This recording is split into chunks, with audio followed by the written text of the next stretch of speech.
Good morning all of you. आज energy conservation में अगला चैप्टर को देखेंगे जो कि है जनरल एनर्जी सेविंग टिप्स, मतलब ऊर्जा बचत के सामान्य उपाय। इसका अर्थ ये होता है कि ऐसे कौन से सामान्य उपाय हैं, ऐसे कौन से सामान्य टिप्स होते हैं, तौर तरीके होते हैं जिसको अपना करके हम ऊर्जा को बचाते हैं, एनर्जी सेविंग करते हैं। ठीक है, तो हम सभी जानते हैं कि हमारे घरों में, हम सभी के घरों में तमाम बिजली के उपकरण लगे होते हैं और उन्हें चलाने के लिए विद्युत की आवश्यकता होती है, एनर्जी की आवश्यकता होती है। तो ऐसा हम क्या करें, ऐसा हम कौन से उपाय को अपनाएं जिसकी वजह से जो ऊर्जा उपयोग में आ रही है वो कुछ बच सके, उसकी बचत हो सके। तो इन सभी मुद्दों पे बात करनी है कि कैसे कैसे हम ऐसा कर सकते हैं, उसको देखते हैं बारी बारी से। जो सबसे पहला है वो है लाइटिंग, मतलब जो प्रकाश के लिए जो हम उपकरण को अपना रहे हैं, जैसे कि CFL, बल्ब, ट्यूबलाइट इत्यादि। तो इसके संदर्भ में हम क्या क्या कर सकते हैं उस पर बात करते हैं। तो सबसे पहला है कि आप देखेंगे उपयोग न होने पर बिजली बंद कर दें।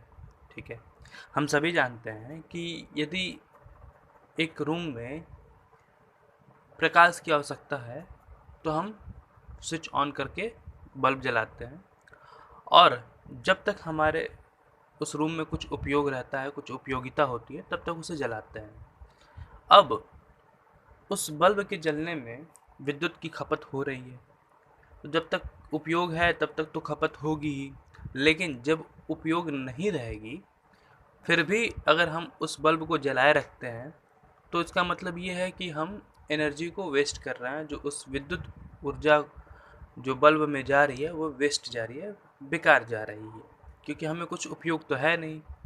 तो ऐसी स्थिति में ये कहा गया है कि जब उपयोग न हो तो उस बल्ब को बंद कर दें। अगला है दिन में सूरज की रोशनी में काम करें। मतलब ये है कि अगर संभव हो सके तो कुछ ऐसा अरेंजमेंट करें कि हमें बल्ब न जलाना पड़े, रूम में हमें बल्ब न जलाना पड़े, सूर्य के प्रकाश से ही हम सामान्य चीज़ों को कर सकें। ठीक है, इसके साथ साथ देखिए लिखा हुआ है हल्के पर्दे व दीवारों का रंग हल्का रखें। ठीक है, इससे क्या होगा कि जो प्रकाश आएगा उससे हमें थोड़ा सा रोशनी मिल जाती है और काम करने में मदद मिलती है। तो ऐसी स्थिति में हम बल्ब नहीं जलाते हैं और क्या होता है कि एनर्जी की सेविंग हो सकती है। उसके बाद देखिए लिखा हुआ है बल्ब और ट्यूबलाइट की धूल को साफ करते रहना चाहिए ताकि ताकि इनकी प्रदीप्ति को बनाए रखा जा सके। कभी कभी क्या होता है कि बल्ब और ट्यूबलाइट पे धूल जमा हो जाता है, लंबे समय तक उपयोग करने के बाद धूल जमा हो जाता है, जिस वजह से उसका जो प्रकाश है वो थोड़ा सा डिम पड़ जाता है, कमज़ोर पड़ जाता है। तो समय समय पर रेगुलरली उसे उस धूल को साफ करते रहना चाहिए ताकि उसका जो प्रकाश है वो बना रहे। इसके बाद देखिए कहा गया है कि 100 वाट के बल्ब के स्थान पर CFL का इस्तेमाल किया जाए। ठीक है, जिससे कि क्या होता है कि लगभग 80% तक ऊर्जा की बचत की जा सकती है। ठीक है, इसके अलावा देखिए क्या कहा गया है अगला कि पारंपरिक कापर चौक के स्थान पर इलेक्ट्रॉनिक चौक का प्रयोग करें। जो पारंपरिक ट्रेडिशनल जो वो होते हैं, कन्वेंशनल जो चौक होते हैं, उनके स्थान पे हम इलेक्ट्रॉनिक चौक का इस्तेमाल करें जिससे कि ऊर्जा में बचत हो सके। उसके बाद है अगला फ़ैन। तो आप सभी जानते हैं कि यदि फ़ैन के संदर्भ में हमें एनर्जी सेविंग करनी है तो हम क्या क्या कर सकते हैं, कौन से उपाय को अपना सकते हैं। तो वो क्या क्या हो सकते हैं।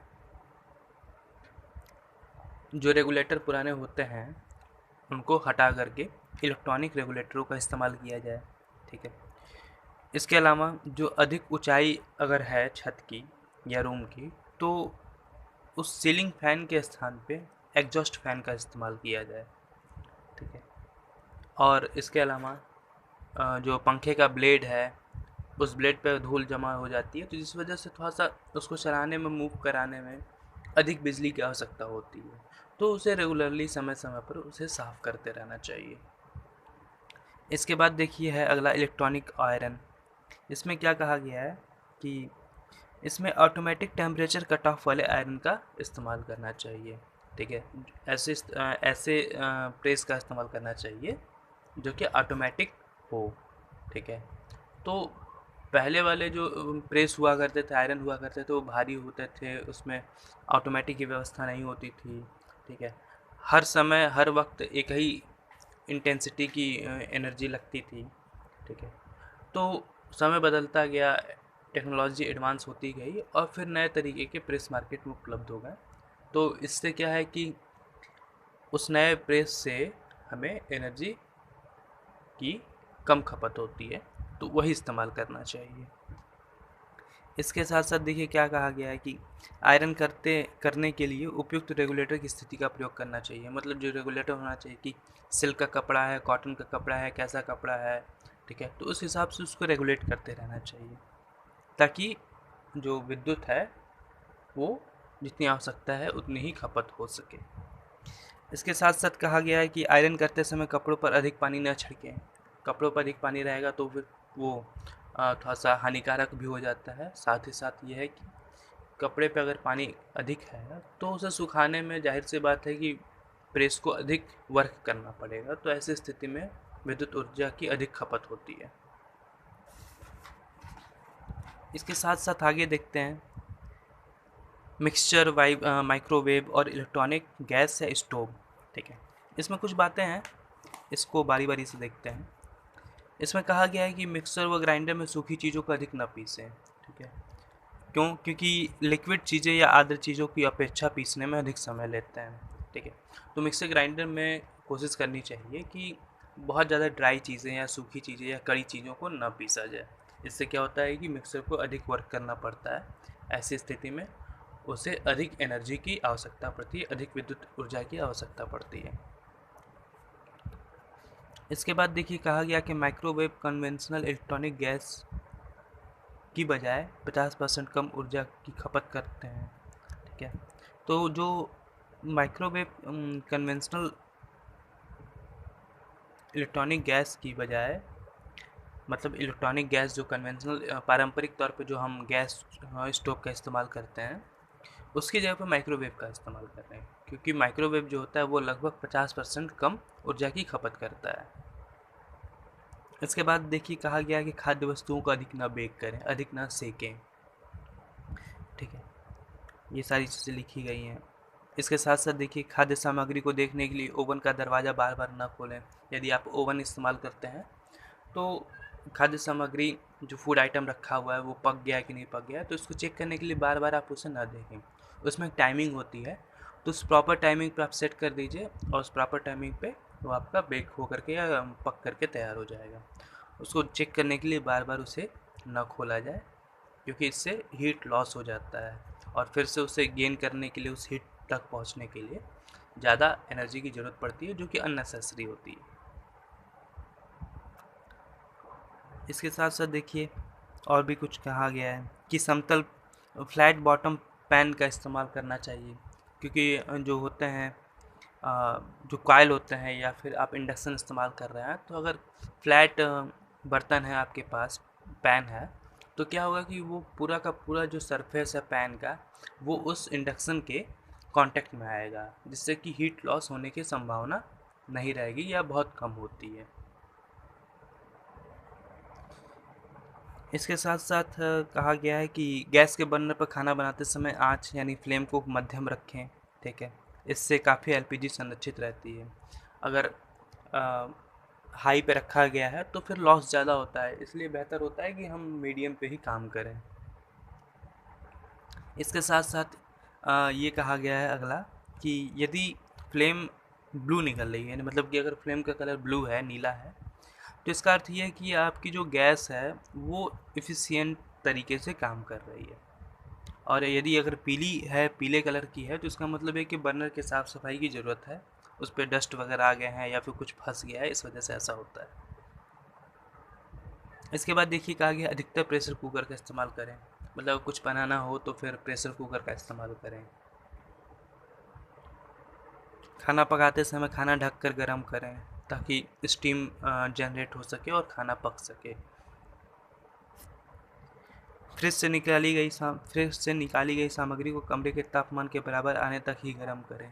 तो ये सब कुछ सामान्य कुछ जनरल टिप्स हैं जिसकी सहायता से हम एनर्जी की सेविंग करते हैं।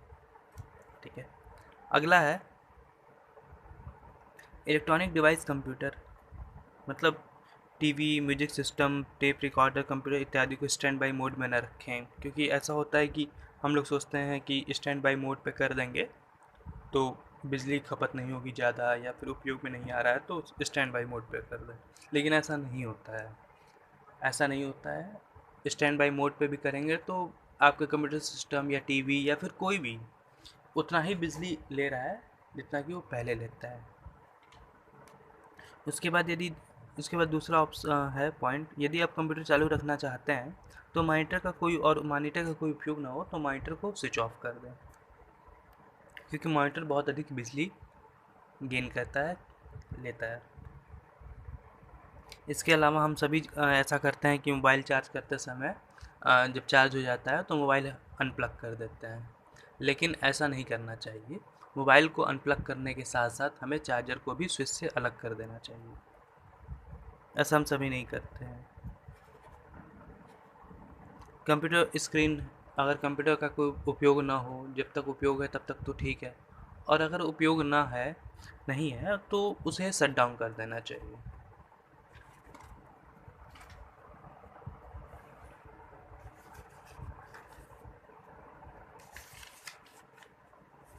इसके बाद है देखिए अगला रेफ्रिजरेटर। ठीक है, तो रेफ्रिजरेटर के संदर्भ में हम कैसे एनर्जी की सेविंग करते हैं वो देखते हैं। वो है फ्रिज व फ्रीजर को नियमित रूप से डिफ्रॉस्ट करें।